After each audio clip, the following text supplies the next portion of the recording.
What's up, everybody? Brick Philosophy here. And if you don't know anything about Lord of the Rings, that's fine. That's okay, I guess. But I mean, what are you guys doing? Like, huh? This is one of the greatest franchises, if not the greatest franchises ever made, in my opinion. And if you are a fan, then you know Amazon Prime is coming out with a new show called Lord of the Rings: The Power of the Rings, or The Rings of Power. And I think it might just bring the Tolkien universe back into the mix. Now, I could be wrong. That could be the opposite of what happens and it totally flunks, but you never know. I'm hoping that's not the case, though, because that would be really sad. And Lord of the Rings has been a part of my childhood since, I was, what, 3, I think, when I first saw The Return of the King. I think that was the first film I saw. And, I used to be terrified of Gollum. Like, Gollum was absolutely terrifying to me. I would hide behind the couch every time he came on screen, but I learned to withhold my fear, and now I was just dying to collect a Lego Gollum, because I used to have him, but then I lost it.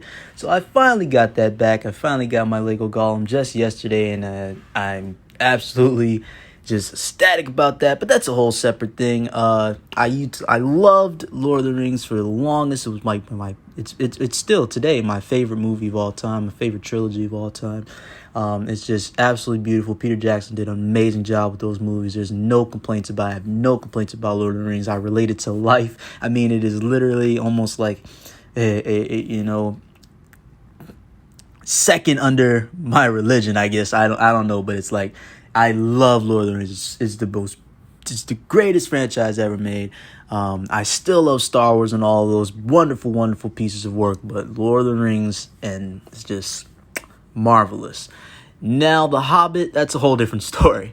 But I think I've seen this trilogy maybe 300 times, probably more. Yeah, definitely more. But if you've seen that tweet on Twitter about Netflix saying they were worried about some of their users because someone watched Lord of the Rings 300 times, yeah, that was either me or Netflix couldn't count the many times I watched the trilogy, so they just didn't bother. But I love Lord of the Rings, and when the Lego sets came out, I was ecstatic. I was absolutely thrilled. I could not believe it. I bought as many as I could, seeing all the scenes, and we're making them with the scenes with Lego, with those Lego sets, was a true experience. I was heartbroken when I found out they weren't making those sets anymore, especially not even the Hobbit sets. Like, that's terrible. Why would you take something great away? And they do that a lot. Lego does that. Like the Pirates of the Caribbean sets, I actually really enjoy. Like, why would you take that away from us?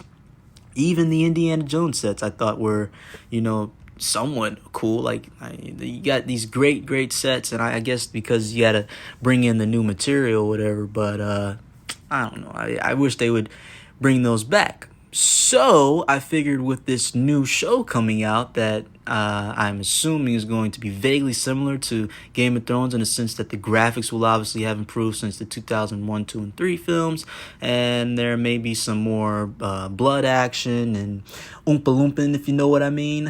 Not that I am really looking forward to those things, because Lord of the Rings was just fine without all of that extra stuff, but we live in a different world now, so who's to say what'll happen. But I think this would be the perfect time to remaster the Lego Lord of the Rings and even the Lego Hobbit sets for sure, along with some sets for the show, perhaps.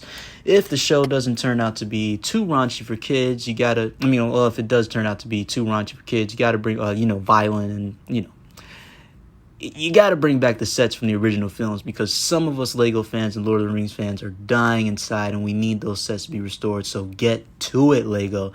I need a new Shelob set, or Shelob, however you want to pronounce it.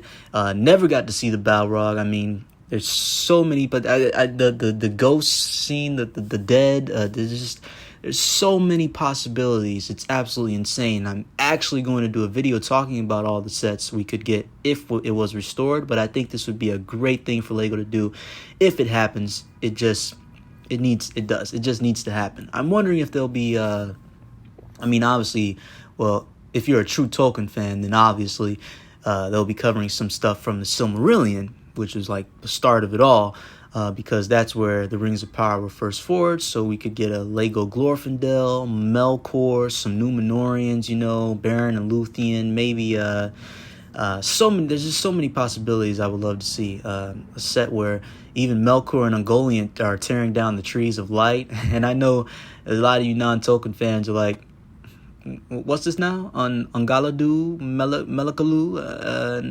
We don't know these people. We don't know these people. But trust me, if you are Lego fans, you're going to want this epic franchise theme restored. So come on the wagon and let's get this theme back into the stores. I would love Lego forever, ever. I already love Lego, but I would love it so much if they could bring these sets back. But that's just some quick thoughts on the possibilities that could be. Let me know what your thoughts on it are. I mean, they got to bring these sets back. They have to. They just have to. They have to. But yeah, like I said, it's just some quick thoughts on the possibilities that could be. Let me know your thoughts on it. Do you think the Lego Lord of the Rings set should return, or, well, there is no or. Either you know what's good for Lego and its people, or you're a traitor to the Lego community and all that it stands for a day may come when the courage of man fails, when we forsake our friend. Dog. Calm down. Sorry, got carried away there. Bring back the sets.